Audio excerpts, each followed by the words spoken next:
Okay, this week we are starting in Deuteronomy 7, verse 17. Again, I'll remind you this is just going to be a lot of recapping everything that's happened so far, as far as Israel and what they've gone through. Just Moses trying to remind all of them, remember what's been done for you. And that's really what it comes down to, so that they will not lose the promised land later, which of course they do. Okay. If you should say in your heart, these nations are greater than I, how can I dispossess them? You shall not be afraid of them. You shall well remember what the Lord your God did to Pharaoh and to all Egypt. The great trials which your eyes saw, and the signs and wonders, and the mighty hand, and the outstretched arm by which the Lord your God brought you out. So shall the Lord your God do to all the peoples of whom you are afraid. Basically just reminding them, don't you know you got out of Egypt? And you sure didn't do it, did you? And it's kind of the thing. The further you get away from an event, the more you start to wonder, is history real? I mean, think about it. As an example for us, you have people today that think, oh, World War II, they didn't kill all these Jews.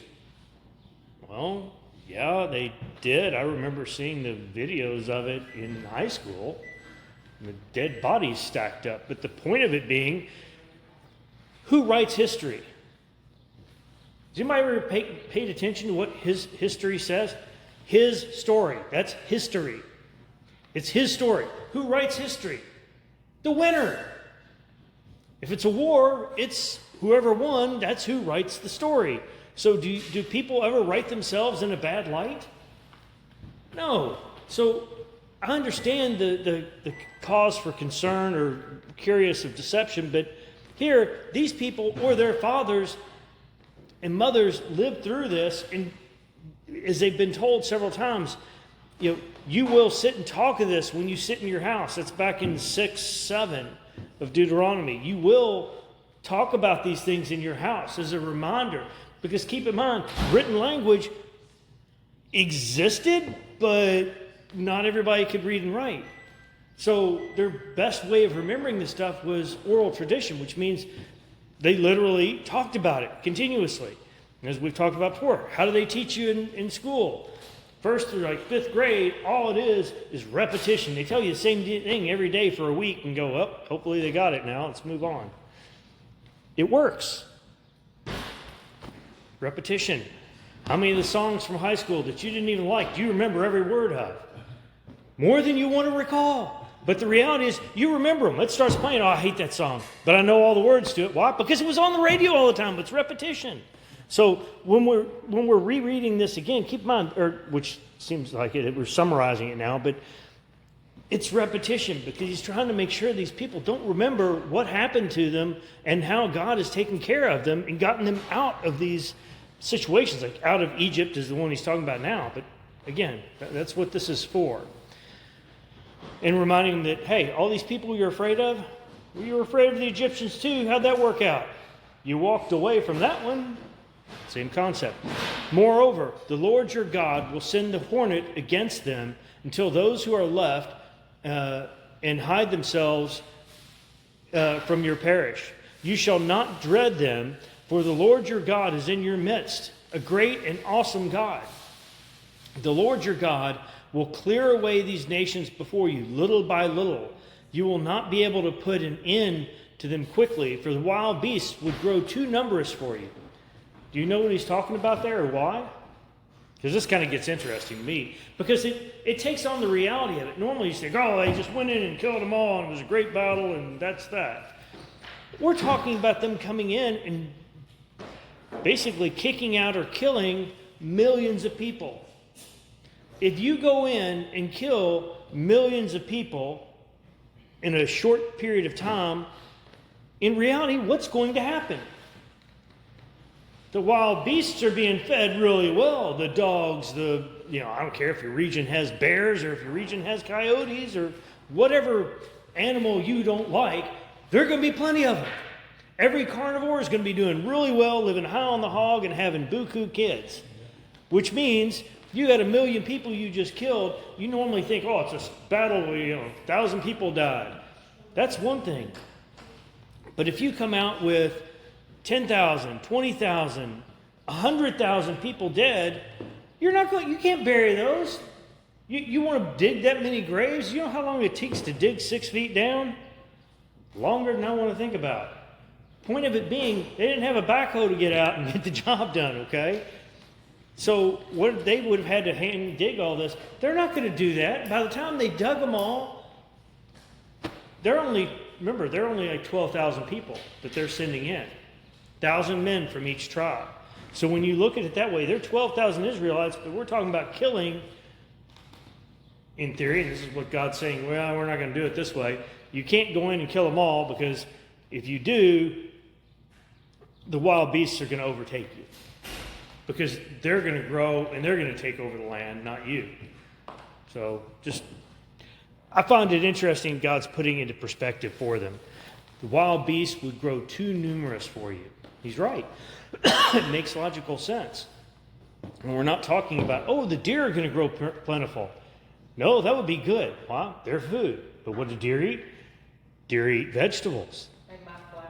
Yeah, well, vegetables are not food. Vegetables are what food eats. Sorry, someone has that T-shirt in here. So it's just a perspective, and I think it's interesting. It goes into the reality of why he's not just going to go like they've done in some areas and just kill them all, because it would be too much. There are too many people in this land that you're going to dispossess. He will deliver their kings into your hands, so that you will make their name perish from under heaven. No man will be able to stand before you until you have destroyed them.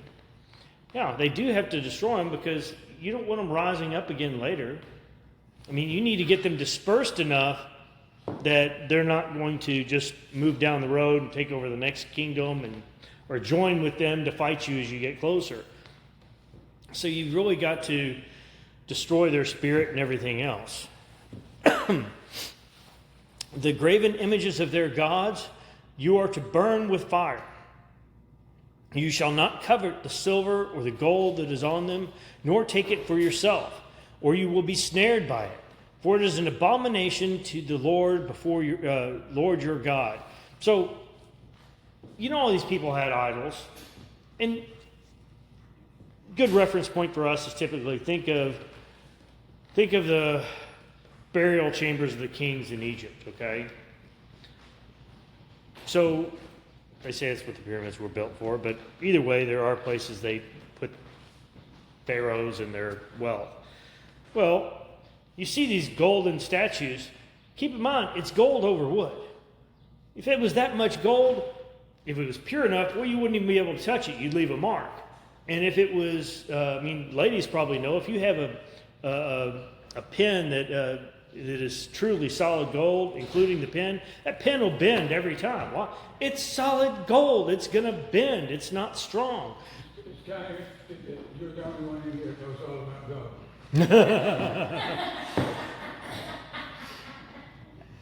Watching too much YouTube. It's certainly not that I've watched too much gold, because don't have any of that.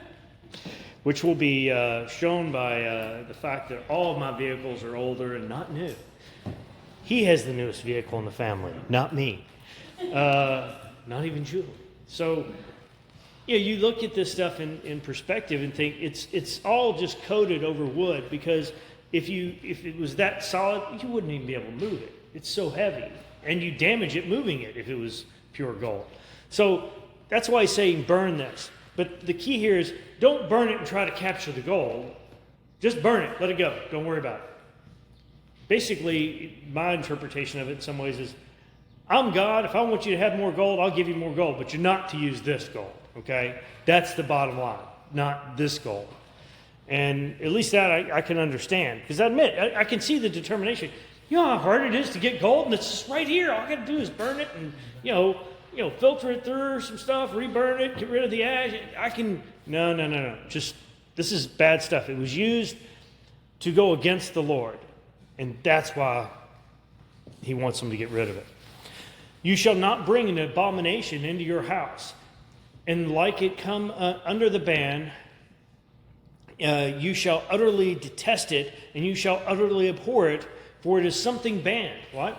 Thou have no idols or false gods before me. Yahweh is a jealous God. No other gods. That's not an option for you. Okay?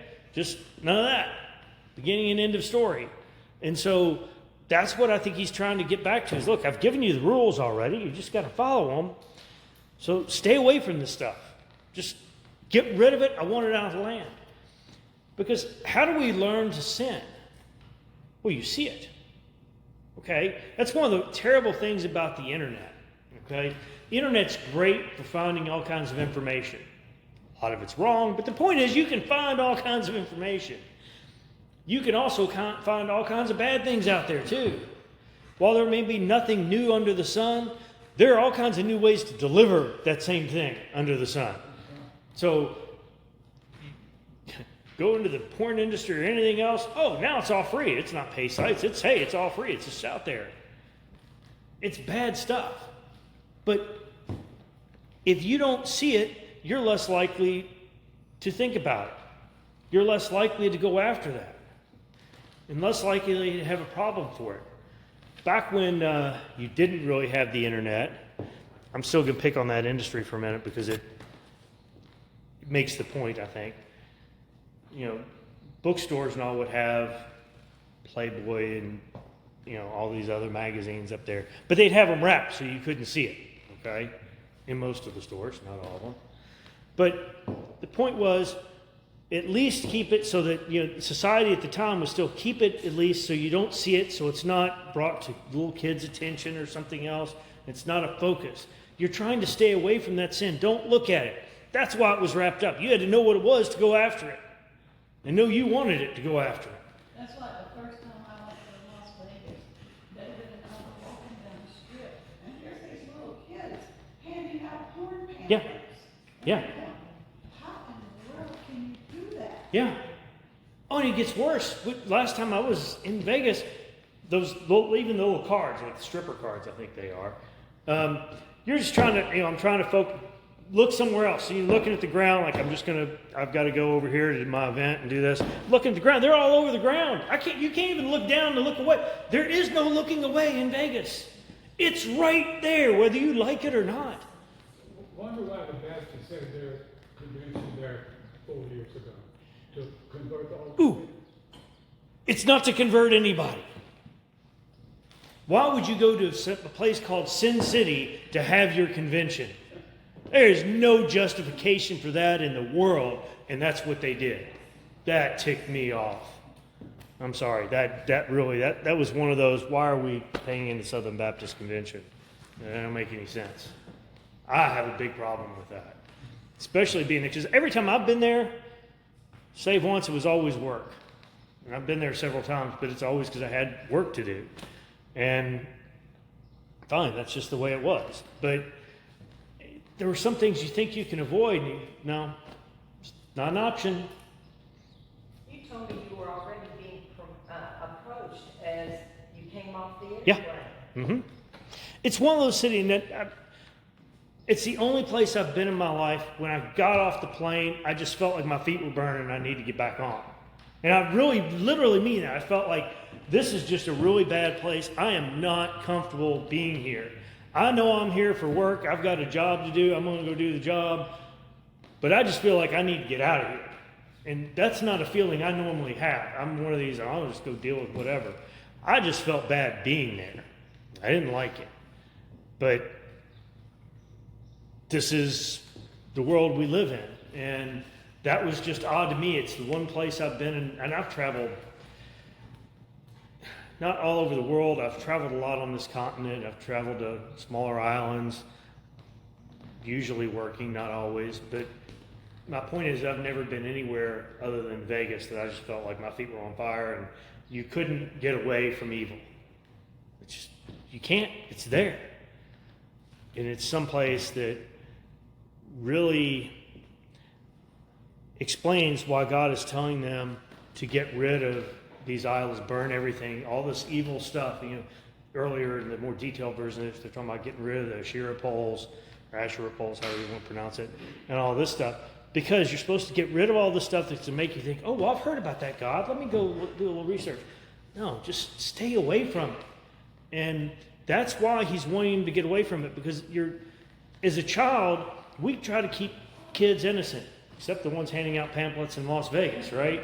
So as we're trying to do that, we try to keep them innocent so that they can end up making up their own minds, and hopefully you've instilled good values in them, and it's not a problem when they have to go out into the world. But if you put them around all this evil stuff, guess what they're going to grow up with? Hey, this is all okay. Everybody else does it. I'm sure kids go to school in Las Vegas. Keep in mind, prostitution is legal in Nevada. So they go, yeah, well, I got 3 or 4 friends there. That's what their mothers do. This is okay.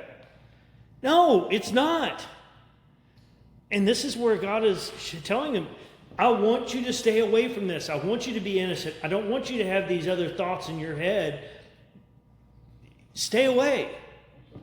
So I know spend a lot of time on that, but I think it's important to understand what we have to deal with and what we've allowed in our society today versus what they had to deal with. And it was something small. It was just, to me, the way my brain's wired, I can't see worshiping a graven image or a statue or something. I just think that's ludicrous. But somebody else might fall for it, so I get the point. Get away from it. Just stay away. So it's slowly gone from, it's just a graven image, to now, hey, let's just show off our Las Vegas. Let's make it a destination, a tourist destination, a convention destination. Let's make it a hot spot for sin. Let's even go with the name. We're good with it. Sin City. Let's make it that. What happens in Vegas stays in Vegas. Make people feel like they're safe. Nothing stays in Vegas. Everything comes back. Usually it's called an STD. Things that we worship today, it may not be a great Yeah. image, but anything that we put above God is an image. Yep. I'm sure that football team will be playing this afternoon. Or somebody will be. I don't know what seasons are anymore. I don't watch sports, but you get my point. And I think there's a lot of that, and I don't think that's right. Like the people who owned my house previously were not anywhere near Christians. And they had brass devils decorating Yeah. the walls of my dining room and over where the bed was. They asked for the one over the bed, and the person said yes, but they didn't ask for the other, so that We got them I'm sure down. I could have sold them, Yeah. but I just couldn't be part of having a devil in anybody's house, so Yeah. I threw them away. Well, it's one of those, somebody else may want it, and it may be worth money, but like I said, your goal is to destroy it, to get rid of it. That's what God gives us an example of here. Why do you want that stuff, in your house? I don't get it. I just couldn't look at them and Yeah. have my own thoughts. Yeah, fair enough. Fair enough. And it makes sense. So that's what we're being told, is just destroy it. Don't even melt it down and reuse it, Just get rid of it. All right, continuing on in 8:1 here. All the commandments that I am commanding you today, you shall be careful to do, and that you may live and multiply, and go in and possess the land which the Lord swore to give to your forefathers. You shall remember all the way which the Lord your God has led you in the wilderness these 40 years, that he might humble you, testing you, to know what was in your heart, whether you would keep his commandments or not. He humbled you and let you be hungry, and fed you with manna, which you did not know, nor did your fathers know, that he might make you understand that man does not live by bread alone, but man lives by everything that proceeds out of the mouth of the Lord. Now, I want to address this because he was trying to humble them. What was part of his idea here? Part of what God was doing was trying to get them to rely on him, to rely on Yahweh. The people needed to rely on him. I think they would have made it to the promised land really quickly, except as soon as he gives Moses the 10 Commandments, what's the first thing they're busy doing while he's getting the 10 Commandments? They're building a golden calf. Yeah, What? some of them said it brought him out of Egypt. Yeah. What are you going to... How did the calf that didn't exist, that you made, bring you out of Egypt? I'm sorry, but I just have problems with this. It's sheer stupidity to me, but I have a different brain structure than they did, I guess. More information. I just don't comprehend it. But they went and built their own god, a golden calf, and okay, this is it. Do you not remember the Red Sea parting? Like, we're not talking about a year ago. We're talking about probably months. What the heck? You've already given up on God? Do you not remember the plagues? The things that didn't affect you but affected every Egyptian? Oh, that was just genetics. Really? the locusts knew not to go after you because you're a different race? No, it doesn't work like that. And it's to me, it's just stupidity. And so I think that's a large portion of their reason they were out in the desert wandering for 40 years. They just ticked God off, and they continued to do it throughout their time in the wilderness.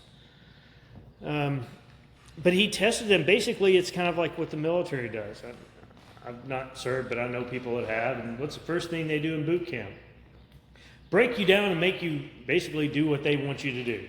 That's the goal, is to get rid of any outside influence in your mind so that you are theirs. And you obey and do what they say. And when they say jump, you say, sir, how high, sir?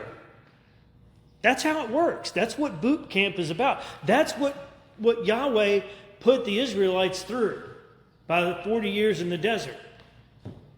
Because he wanted to make sure they understood, you rely on me. If you rely on me, I will take care of everything. But you have to rely on me completely. And that's what happened. He humbled you and let you be hungry and fed you with manna which you did not know and your fathers didn't know. So again, something completely new. And then the whole thing of he did not make you might make you understand that man does not live by bread alone, but man lives by everything that proceeds out of the mouth of the Lord. Now keep in mind, this is also what Christ is telling the devil when he's being tempted by the devil. And so a lot of similarities in that. But it's the concept that you need more than bread and water to live. You need God. Now, does that mean you don't need other meat or something else? No. It means if you trust in God, he'll provide the rest. You have to have water. You have to have bread. But you need more than that. You need God. And if you'll follow God, he'll provide everything else you need. That's the point of what he's saying. It's not that, it's just bread and water. That's like, no. Bread and water might sustain you, but it's not enough to keep you really alive.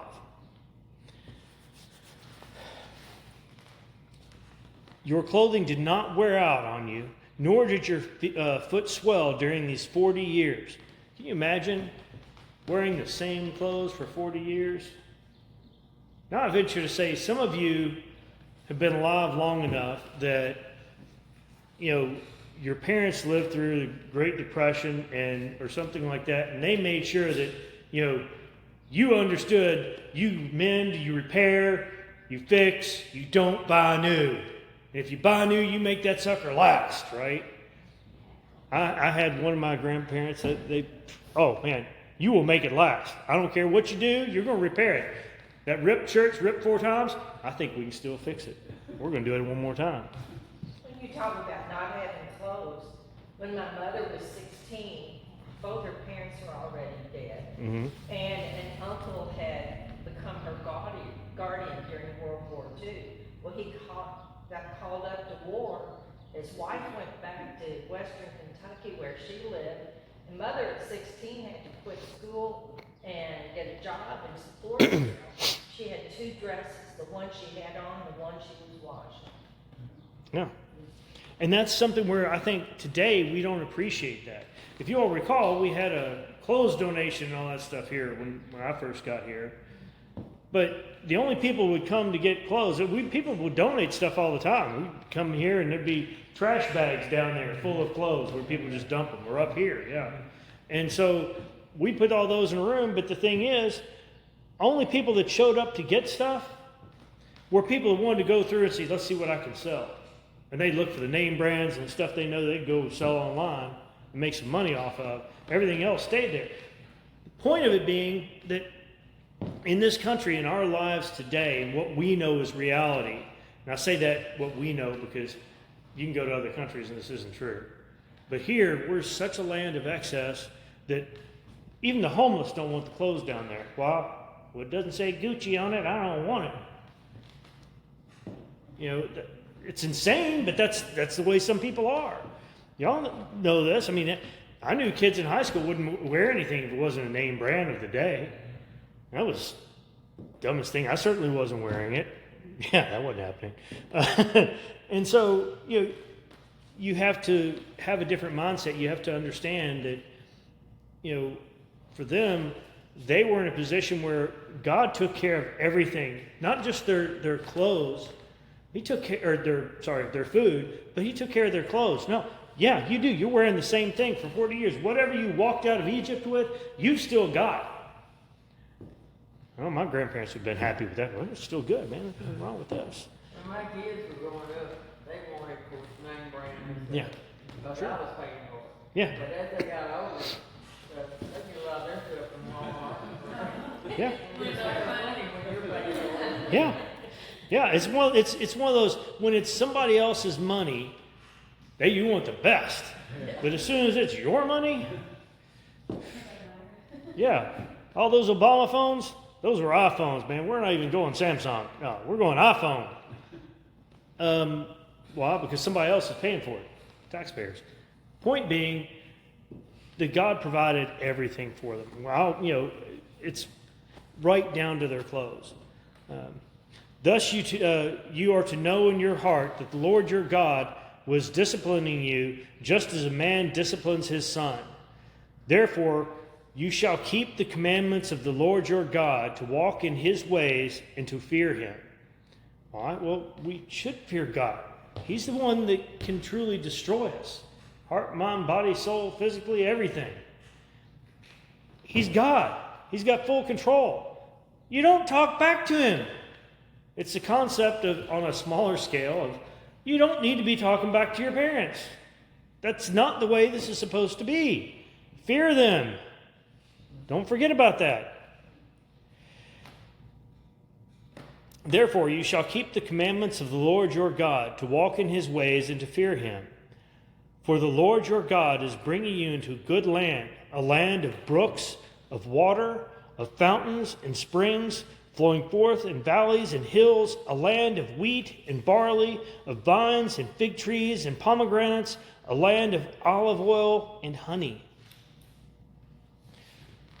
All of these things were important to them.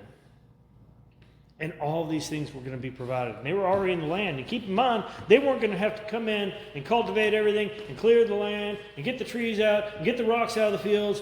They were going to come in and it's all there. All they've got to do is use it. Go harvest. Why? All the planting, all the field clearing, all the pre-work, it's already done. They're just walking in. They're going to walk into fortified cities that are ready to go. God's taking care of them completely.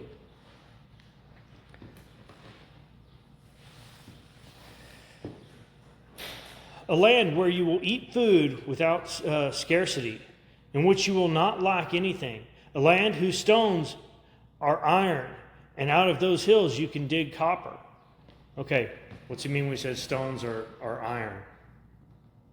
Iron is in stones, so if you're smelting something, you have to break up the stones to get to the iron. But the point is, it's there. There's copper there too. So you can go in the hills, you can dig, and you're going to find copper. In fact, some of these mines were still active during Solomon's time. Some of those mines still exist today from Solomon's time. Some of them are still quasi-functional because there was that much copper and all in the region.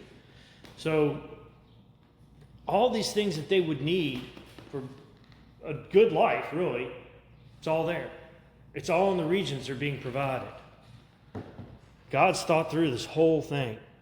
When you have eaten and are satisfied, you shall bless the Lord your God for the good land which he has given you. Beware that you do not forget the Lord your God by not keeping his commandments and his ordinances and his statutes which I am commanding you today. Otherwise, you will have eaten and are satisfied and have built good houses and lived in them. And when your herds and your flocks multiply, and your silver and gold multiplies, and all that you have multiplies, then your heart will become proud, and you will forget the Lord your God, who brought you out of the land of Egypt, out of the house of slavery. This is what happens. People get complacent. If everything is good and they're doing well, what do they tend to think? Well, I did all this. God didn't do it. So I'm going to take responsibility and say, I did all this. I'm rich. I'm wealthy. Why am I spending time at church? Why am I doing stuff for God? I don't need this. You know, they say when you go out to eat with somebody, if you're intending to pay for theirs, don't tell them until after they've ordered. Because if they think they're paying for it, they'll order a hamburger. But if they find out you're paying it, they might get a steak. So don't tell them until after they've ordered. But at the same time, if you're... That's a good Sounds like God is speaking in spirit. Yeah. Well, and that's true, but you have to also be humble if you're the one getting it. I actually went to lunch this week. Someone had asked me to go to lunch. I'm doing budget meetings for the year for the county, and we got some issues. And so I was talking to another commissioner, and said, well, he said, why don't we go to lunch? I said, well, I really need to get back to work. 10 minutes later, we're still standing there talking. I said, all right, well, I give up. Let's just go to lunch. So we go to lunch, and, we sit down and start to order. And before ordering, the waitress asks, is this on one ticket or two? And I'm ready to go, yeah, it's 2 tickets. He goes, no, I got it. Don't worry about it. So, forget the Coke I just asked for. I'll take what's the top shelf bourbon you got here? Let's go there. And he just looks at him and goes, I don't care. He's a doctor. He's fine. He's got his own plane. It's all good. But I'm like, no. I was going to get chicken basket. I'm still getting a chicken basket. I'm not changing to the steak. You've got to be, if you're going to be on the receiving end of things, you also have to try to be humble. You have to do what's right. And I like to joke with him because I joke with this man a lot. We're not always on the same page, but we get along well, and we joke a lot with each other. So I had to do that. But, at the same time, look, if I don't joke with you or make fun of you sometimes, there's something wrong, okay? We don't get along. Because I typically do with people I get close to. It's just who I am. You joke with me less. Yeah, well, that's one of those things I'm going to have to work on. You're just too likable, Floyd. You're too easy to pick on some days. I'm sorry. Hey, it's good to have a good working relationship with people, okay? That's all I can tell you. But God doesn't want them to forget. And the point Moses is trying to remind them, don't forget where all this came from, okay? Don't forget who provided all this for you. This is not something you worked for. You didn't build it. You didn't clear the field. You didn't get the stumps out. You didn't do any of the work. And that's the point. He led you through the great and terrible wilderness, which is, with its fiery serpents and scorpions and thirsty ground where there was no water. He brought water for you out of a rock of flint. In the wilderness, he fed you manna, which your fathers did not know, that he might humble you and that he might test you too, to do good for you in the end. So in other words, back to the same comment as before, rely on God. If you'll just rely on God, you don't have to rely on anything else. God will provide if you're following Him. If you rely on Him and follow Him, everything's taken care of. You don't have anything to worry about. I'm not saying nothing bad will ever happen to you. That's insane. It will. But at this point in time, because this is talking Christianity versus then no, God was just going to handle it all, I think. And I think He did, as long as they followed Him. When did they ever get hurt? When they disobeyed God. Oh, I'm going to attack on my own over here. No, don't do it. I'm not going with you. Ah, we got this. No, you don't. I mean, no, get back over here. Not following God? Okay, well, I'm going to send some serpents to bite you all, kill you. Or I'll just open the ground and swallow you. Follow God, then it's not a problem. Otherwise, you may say in your heart, my power and the strength of my hand has made me this wealth. You ever meet anybody that's kind of arrogant, that's rich? I have. I met several of them, and boy, they'll let you know, too. Yeah, this year I upgraded to a newer model Porsche. Yeah, the old Mercedes wasn't cutting it for me, and, well, I think I deserved that, so, yeah. Guy that I knew that did that, he died about a year later. He was old, too, don't get me wrong. And I've always told Julie, I get up to hit about around 80. We've got the money. I want to go buy a new Corvette and scare the crap out of the salesman, and that's what I'm driving home. Why? Just because I'd like to. That's all. I'd enjoy it. But you have to remember where this comes from and who provides it for you. Because I know I'm not the one that's made my business successful. I'm a terrible salesman. I don't push sales. I could make more money if I would go out there and talk to my clients. You know, I think it'd be a whole lot better if you get this piece of merchandise or this piece of hardware. It'd really help you out. Oh, and I get a kickback on that. There are all kinds of things I can sign up for with different partners where I get money if I sell their product. I won't do it because if I do that, I don't believe I'm being a consultant anymore. I'm more likely to sell what makes me the most money. And most companies do that, and I have a problem with it. So I don't do that. I don't push hard sales. I give people options. Here's a high, here's a low. We can find somewhere in the middle. What do you want to do? Most people come in, look, your only really good option is this.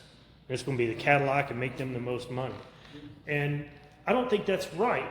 And I believe that you have to have a temperament for that. And I'm just not a sales guy, okay? The only reason I'm still in business and surviving after 16 years is of God. It's Yahweh entirely. It's got nothing to do with me. When my son was doing heating and air, he worked for a company that the service technicians were required to sell so much. Right, yeah. Every week. And if they didn't, then they were written up for not Yeah. meeting their sales. And he says, I might as well quit because if they don't need it, I'm not going to Yeah. And that's the problem. Places that do that are the ones I don't want to do business with. That's why I love being able to do business with Christians, but unfortunately you can't always do that. Sometimes you got to work where you got to work, right? I mean, you got to put food on the table. I've got clients that I know are Christians. I've got clients that are churches, but can't always work there. It's not how it works. But you shall remember that the Lord your God, for it is He who is giving you power to make wealth, that He may confirm His covenant with you. He swore to your fathers, and it is this day, as it is this day. It shall come about if you ever forget the Lord your God and go after other gods and serve them and worship them. I testify against you today that you will surely perish. Like the nations that the Lord makes to perish before you, you shall perish, because you will not listen to the voice of the Lord your God. Now, so is this area we've talked about, is this still in Jewish control? In Israelite control? Nope. How's the nation of Israel looking these days? What nation of Israel? Yeah. What country has the most Jews? New York. That's a city or state. That's not a country. That would be the U.S. You left out Los Angeles, California. I think they might beat them. I'm not sure. But the point is, they're most in the U.S., and they're not a nation. And best as I can tell, for the most part, they're serving money, love of money. Why? Because they're high in the banking industry and the investment industry. They're more Jews there than anywhere except for maybe Hollywood, making films. All the bad ones in particular, they're really good on those. Who do you think's running Disney? I mean, come on. Let's be honest here. So, has it come about that as a nation they've prospered or they've turned away from God? Well, pretty sure they turned away from God. I'm just looking at, again, where they are here. They're being given everything. Their enemies are walking away, running away in front of them, scared of them. To today, where at one point they were almost exterminated to a degree. Not sure about those real numbers, but nonetheless, still happened. Okay, let's continue on. Hear, O Israel, you are crossing over the Jordan today to go into the dispossessed nations greater and mightier than you, in greater cities fortified to heaven, a people great and tall, the sons of the Anakim, who you know and of whom you have heard of. Who can stand before the sons of Anak? Okay, who's Anakim? We've talked about this in the last 6 weeks. Giants. Yep, exactly. Giants. Yeah, you have multiple races of giants discussed in the Old Testament. Know therefore today that it is the Lord your God who is crossing over before you as a consuming fire. He will destroy them and he will subdue them before you, so that you may drive them out and destroy them quickly, just as the Lord has spoken to you. Do not say in your heart, when the Lord your God has driven them out before you, because of my righteousness, the Lord my Lord has brought me in to possess this land. But it is because of the wickedness of these nations that the Lord is dispossessing them before you. So it's trying to, again, temper their reaction and remind them, you didn't do this. God is making sure that they remember, or through Moses, that they remember, this isn't about you, this is about them. I'm dispossessing them from this land because they are that evil, not because you're that good. And that's one of those, I think, is kind of funny in a way, because it's like, oh, no, I'm not doing this because I think you all are so great. I'm doing this because I think they're so bad. And that's something I think we look at a lot of times as Christians, and even as non-believers do this a lot. Well, surely God will let me into heaven because, I'm not as bad as old Joe over there. You know what Joe does on the weekends, don't you? Yeah, but this isn't a comparison, okay? This is, are you following Yahweh or not? Are you trying to more closely align your life with Him? Are you making strides and are you making an effort? God knows we're all going to sin, literally. But we have a chance through Christ to ask for forgiveness of those sins and to continue on and to keep going again and again. And hopefully we learn from our mistakes. Sometimes we don't. We make them again. That's still okay as long as you're still trying to follow Christ. You're trying to follow the Bible, God's teachings. That's the caveat here. You got to keep up with that.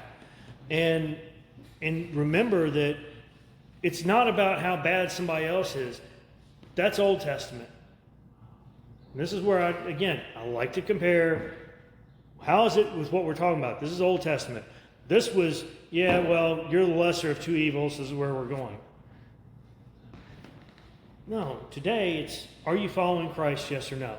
Because if you're following Christ, you're asking for forgiveness and you're trying to improve yourself when you make a mistake, and when you sin. Otherwise, you're not. I don't care if you're the greatest, nicest person out there. It's irrelevant if you're not following Christ. If you haven't accepted Christ, it's all irrelevant. It doesn't matter. There are going to be tons of nice people in hell. That's their choice.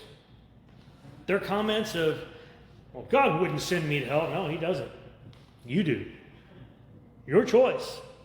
Really easy. You can either follow Him or you follow Satan. People love to go, well, I'm not following Satan. I just do what I want to do. That's what Satan wants. That is following Satan. Let's be clear.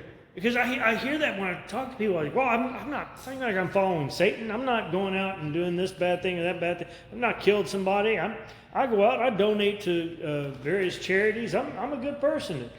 I didn't say you weren't a good person. I just said you're going to hell. Sorry. I mean, it's an easy, choice to make, an easy thing to resolve. It's not always easy to follow, but it's not the point. It's a journey. Doesn't mean everything's going to be perfect. It won't. Guarantee you. Doesn't even mean your life's going to be better. As pastors talk about, he quit drinking, lost all his friends. Yeah, well, you became a Christian, you have different interests. You don't want to go out drinking every weekend. I'm not saying you can't have a drink. The Bible's pretty clear on that. I mean, what did we just talk about up here? 8, I think. Land of wheat and barley. Well, okay, food and beer. Doesn't sound bad to me. But you have to put it in perspective. He also says don't go get drunk. So get the two together, right? You got to work through all of it. Anyway, I'm told I'm out of time. So that means we're, on 9:04, I believe. Am I right there? Yeah. Okay, so we'll pick up at 9:04 next week. If that's all right with everyone here.